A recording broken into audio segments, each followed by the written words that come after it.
Mahinda Deshapriya had convened a media briefing in Ambalangoda today to speak about the delay in holding elections.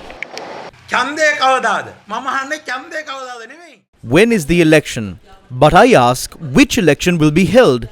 The local government election that was supposed to be held on the 9th of March last year has been postponed for over a year now. No one is speaking about this. If the small things are not done, they can also refrain from doing the next one that comes along. They can say that there is no money and not hold that election.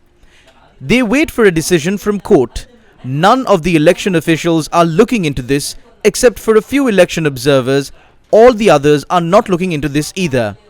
Even the political parties are not speaking about this.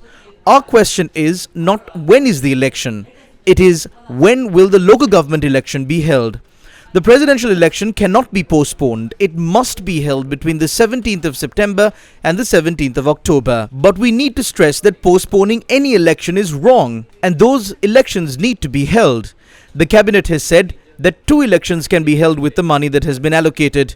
Money from the emergency fund can be used for the parliamentary election, even if money has not been allocated. But with the money that has been allocated, both the presidential election and the local government election can be held. This government won 146 seats in 2020 with a mandate to form a government under the leadership of Mahinda Rajapaksa and for Gotabaya Rajapaksa to hold the office of president. Now both of them are not in office. This means that the people's mandate is no longer valid.